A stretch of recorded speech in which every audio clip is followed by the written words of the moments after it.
Welcome back. I'm Nicolò Amelli. I'm the project manager at Fondazione Pittini. And this evening, I've been given quite an hard task. The hard task and the immense privilege to introduce our keynote speaker for tonight's session. And it is indeed an immense privilege because of the role George has in Elena, Patrizia, Elizabeth, and all Opus team heart. And Patrizia told me that they met George back in Kenya almost by coincidence, and they asked him to make them visit his birthplace, of which they've heard from Padre Zanotelli's books. And before I ask, I look at the title of the panel, and I ask George, how do you climb your ladder? And he said something very simple while straightforward. He said, well, it's all about going back, going up, and if in the process something falls down, you go down and then you climb it back. And it's all about being resilient. And I think that George's story is about being resilient, is about following a non-regular path, and remember always where you come from and where home is.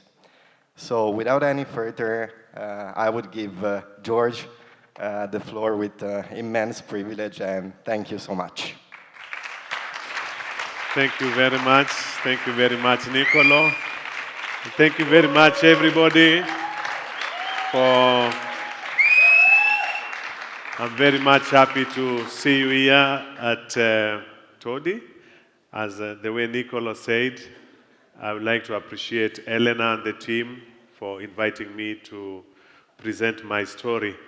Normally, it is easy to write a CV by writing. You can present your CV by writing very easily for people to read. But today, I've been asked to present my CV by talking to you, which is also something very hard to express yourself for people to hear. Who are you, what are you, and where have you come from, and where you are going to. So, I was born up in Korokocho, which is one of the slums in Kenya, one of the biggest slums in Kenya. I believe all of you knows what slums are. These are very informal sectors where people come, stay, and thinking that they have opportunities to live on. My parents came from a very noble village in the countryside many years ago, and after the independence of the country, there was a story going around that there were nice opportunities in the city centers, big cities were growing, and people started the exodus of moving to these big cities with very high dreams that we are going to get better education, better medical facilities, better life. But when they reached these big cities like Nairobi, then their life and their dreams were shattered down. And this now gave them a chance to rethink, what can we do? We have our children here growing. We cannot go back to the village. It will be shameful for us to go back to the village. So let us start the journey with our children and give them a better life. So it was so hard that in the slums, there were a lot of vices, there were a lot of crimes, there were a lot of teenage pregnancy, young girls who were getting pregnant, a lot of drugs, young guys and boys were getting into drugs. But my parents were very strict to us because they said they were sorry for bringing us in that kind of situation, but they wanted us to make a better life for ourselves. So every time we kept on moving into the life they had to control who are our friends, who are working with us, who are staying with us. And they could vet all the friends who are coming and they say, no, George, we don't want this friend, we don't want that one, let them go. Because they knew that some of the youths formed a different groups which were not so good. I'm talking about the setup, that is the Korokocho slums, if you can see where my life began, and you can see kind of a slum like this is always everywhere, and slums have different or similar activities or similar problems in all over the world. When we are growing into the slums, we came up into contact with the missionaries. I believe you Italians, you know very well Father Alex Zanotelli and Father Gianni Nobili. They came to Korokocho to find a way to rescue young people and change their lives. So they call us as a group and say, in the spirit of San Daniel Comboni, who was the founder, was that Africa must change themselves by Africans. And so they put us together, trying to educate us, teach us, so that we can leave bad vices and try to transform our lives. So Padre Zantelli continued with this life for us, and every time they keep on asking us as youths, what do you want to do in your life? It was very hard because being in the slums, you don't know what to do. We have never got in contact with outside the world, I mean outside the slums, what is happening there in the upper market. So I told Zanotelli one day that I would like to be a journalist. So, because in the slums, there were no place to buy newspapers, there were no television. And then they said, oh, if you want to be a journalist, we will train you how to be a journalist. From where we lived to the suburb, there was like about 2 kilometers to the rich areas. So he used to send me every Sunday to buy a newspaper, and then we could read a newspaper together and make a newspaper cut and put on the notice board, and people from the slums could come and read the newspaper because it was very expensive. People cannot afford money to buy newspapers, and they also have their lives to live. Then as we were continuing on, then one day he said, okay, George, I have a team of Italian journalists are coming to interview me from RAI, I think RAI TV and the newspaper. So they came and he told me, George, go and bring them, pass with them through the slums. They can take pictures. They can see how the slums look like. Wow. But, you know, in the slums, we used to have a group of gangsters in different areas, controlling the areas. So, and with different names. You could hear one group was called Baghdad or Vietnam or Sodom, you know. To pass through these groups was very, very hard. So I was coming with the journalist, and one of the leaders of the group stopped me and said, George, do you think these Europeans think that we're in the national park? They're taking pictures, and we are not gazelles here. And, you know, the journalist did not know that we are held hostage because we stopped and the Italians were taking photos and playing with the kids. Questa bambina bella. Yeah. So they didn't know that we are held hostage because the guys removed the knife and told me, we are going to take all the cameras, all their passports and everything. So keep quiet. Then I said, look, guys, I belong here. I'm your brothers. Play it cool. Whatever you want, I'll give you. Then the leader of the gang made a signal to the rest to be calm. So I told him, let me go to Zanotelli because they are going for the interviews, and then after, I'll come and give you what you want. Then he told me, George, I give you 3 things to do. Don't tell Zanotelli that we hijacked these guys here. because Father Zanotelli knew all the gangsters in the slums. They used to go to him, and so he said, don't tell him that we held you hostage. Number two, if you don't pass here with them, don't come to Korokocho again. And number three, if you use other routes and we don't get what we want, there will be no any visitors coming to the slums. I said, okay, no problem. So we went to Zanotelli, the Rai TV, they did their interview. And then after we finished the interview, then they had some gift from Italy. They said, oh, Padre Zanotelli, we know you miss Italy. We have some cheese for you. We have some salame for you, some vino. They brought many things. And one Italian journalist was from Swiss, Italy, brought a chocolate. And I was wondering, how can you bring a chocolate in the slums which has no even electricity? So they gave Zanotelli all these presents. But before we leave, I told Father, look, we have a group of Baghdad or Vietnam on the road. They said, if these guys don't give money, they'll take all these cameras, all their passports and everything. Then we lose everything.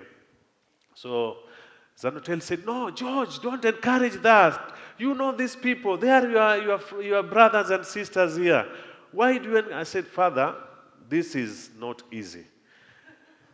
Let us get some little money, we give them, because these cameras have materials they want to take to Italy to show the people of Italy. If we don't give something, then they will take everything. So one of the journalists said, okay, George, what is this you're arguing with, Father? Then Zanotelli translate, oh, there's a gangsters there, they stop you with George, and you didn't know, but George tried to negotiate. Then this journalist said, look, Father, I have all the materials here. You know, before, it was not digital like what we have. I don't want to lose the materials for your interview. Even those with the cameras, they had the rolling camera, so they said, we have some Italian lira by that time. We can give some lira, and then Zanotelli said, no, here, there's no bureau to change lira. I have some money to give George. Then you can pass. So we went, walking. Then the gangster leader came and said, okay, George, how is it? Then I said, look, this is your gift, and you leave our friends to go. Then he called the Italian and said, oh, you are nice people. Kenya is beautiful. We can walk together. Take a photo, what you want. Yeah, everybody. So they were taking pictures, and they gave us escort, and now we are walking, going up to the end. So this thing made me very sad, because at the beginning when Zanotelli and other Father Jane asked me, what do you want to do? I said, I want to be a journalist. So should I be a journalist to suffer this kind of situation? But they encouraged me, you still have to continue and study how to be a journalist. So they took me to the Comboni Missionary Institute, which was dealing with the media. It's called New People Media Center. It was like a Nigricia. I think here you know Nigricia. It was a Catholic media which was reporting about Africa, and they started training me how to write articles on the typewriter, you know, playing with the typewriter, and then I get to know about it, and then I was doing raw articles written, then transforming them to Olivetti computer, very old computer with the diskettes. And then later on, the director in charge of the media said, George, now from writing of the article, we want to train you to be a photographer and the video, a cameraman. So I also trained for that. Then he said, now you stop Korokocho. You work here in the institute and you stop Korokocho. So this also made me very, very sad and said, how can I leave Korokocho and it is my home? Everybody's there, my spirit is there. I don't want to leave Korokocho. Then he said, either you stop your job or you go back to Korokocho. And I knew if I go back to Korokocho, then there will be no any other opportunity to extend and continue with my life. And so he tried to engage me, and He involved me into the Sudan. You know, there was a conflict in Sudan, the North Sudan and the South Sudan during the SPLA and SPLM war. So I used to go down into the war to take pictures in Southern Sudan. It was very terrifying with the bombs and this kind of stuff, which I said, better Korokocho than to be in Sudan where bombs are being thrown all over. Nobody knows about you. And then we came back to Kenya, and I said, now I need to do something for my community. Even if he wants to train me as a journalist, let me do something else. So I request my director of the media that, can I do social work and community development? Then he said, what? Social work? This has nothing to do with the media. I said, no, but I want to do something for Korokocho as a part-time. Then he said, okay, good. In the evening, go to the college after work, then you study. He gave me this opening. So every evening I was going to do my study, and I finished my diploma in social work and community development because I wanted a way to get out of that. So I went to Korokocho. Then we formed a group of young people together so that we can start how to give back to the community of Korokocho. And with this group, sorry, I don't know. So we try to put up groups together. We try to identify what problem do this group have. And we found that there are young boys who were collecting garbages in the slums. So we said we can form a community-based organization and register you so that you can get money and change your life from the money you get. And we could also get some companies which can get some recycling products from you. So this group were formed, and they managed to sustain themselves. And then with that, we organized a kind of exchange program with some visitors around. People were interested to see what kind of slums life. How can we come to the slums and change life of the people? So we made some kind of advertisement through the WhatsApp, the emails and the website on what we are doing in the slums, so people can come and do the slums visit. And we formed kind of the social tourism part of it, that in case people want to visit Kenya, they can also have a chance to have the slum life, experience the slum life, and then they can also have a chance to visit the nice or the beauty part of the country. So part of this, we try to make some transformation in different groups. Women had also their own problems, and we said, our group, can we also have some income? We save together and we give women.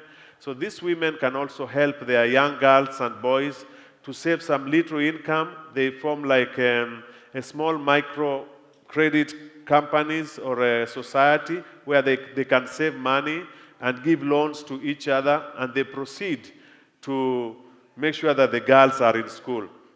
So we did like a merry-go-round whereby women were putting some money together and they could organize themselves and have like a small bank, table banking, and support their activities. So the community and slum empowerment grew very much, and we used to get a lot of requests all over the world, and like in the US, people wanted to come to study about the slums, the universities. Italy here, we also had some requests from Catholic University in Milan, and many, many organizations were interested to come to the slums and see what can we do to the people of the slums. Apart from the slums, can we also enjoy the beauty of the country and all that? And sorry.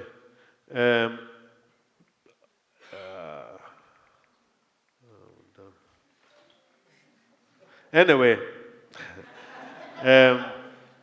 this is the technology issue. So many people came and said, we want to see what exactly happened in the slum. So we tried to spread our wings, and women could get opportunities, young men could get opportunities, young girls who left the schools, we could put in some money to support them and go back to school. And we formed a social tourism company which we register also to give chances for people who had interest to come in. But I remember one day we were invited by the Ministry of Tourism in Nairobi to speak about the activity of the tourism, and they asked me, George, can you say to us what is a white gazelle? And I explained all this issue of the slums and the change of the community around it. The minister said, you want to bring visitors to the slums so that they can get robbed? You want to bring the visitors to the slums so that they can see the poverty of the country? This is a bad image. I said, no, the people who serve you in big restaurants are the people who come from the slums. The people who take you for safaris to enjoy the beauty of the country are the people who come from the slums. They are the people who come from the villages. So this is not the right way to say that we want to bring problems to you. So we need to consider how we can support these people so that they can make their better life in the society. And then it made the sense on them. So we proceed like that. And then we also said, now, if the issue is slum issues, can we try to identify where did these slums came from? So we realized, oh, people moved from the village, from the nice countryside, then they came to the slums. What was the reason? They were looking for better life. Oh, if we are looking for the better life, we have to go to the roots of the problem. We have to see how can we also support people in the communities around. So we used to get some requests from the countryside, and through the White Gazelle, many institutions, schools who are studying, the children were studying under the trees. We managed to build nice classrooms for them. We managed to introduce computers for them so that they can also know that even in the village, in the countryside, they can study computers, they can have a nice classroom with a desk from the well-wishers. And then another thing, one of our friends from Australia, they came for the honeymoon, and they said, we want to give something to the community. What do you think? Then we said, let's go to the village. Because we had that in the village, we had some girls who are leaving school because of the menstrual problem. And if we can get assistance how they can proceed without leaving the classes, we can create an organization whereby they can get some sanitary pads, they can sustain themselves and not leave the school, and they can study. So we also managed to open that kind of project, and they managed to do that. And then there was an issue of performing artists, whereby we also called young guys from the slums who are doing well in terms of dances and drama. So we introduced them to the National Theatre so that they can also mingle with the people from the upper market, the upper area. So these young boys and girls from Korokocho managed to join the theatre, and through that, they did performance very well, and they could be invited into the diplomatic missions to perform and get some living out of that. They could fly even to Dubai or Milano here, the Fiera, and Father Alex and many people invited them also to Italy to show the case what they do. Well, apart from that, all these social things, we say that sometimes many tourists or some tourists, they don't want to hear about problems. You can come to Kenya, you can enjoy your holiday. If you don't want to listen about slums, you can come and see the beauty of the country. This is also part of the activities of the White Gazelle. We are very open to any choice of what someone wants to do in his or her life. So with that, we welcome you to Kenya. We welcome you to come and enjoy the beauty of the country. We welcome you also to see our social projects which we assist as White Gazelle. And I thank you so much for listening to me. If we meet outside there over coffee or something, we can still share more. And thank you, the OPES team, Elena, Eliza, Patricia, Thomas, for giving me this opportunity to come to Italy and share my experience with you. God bless you. Thank you so much.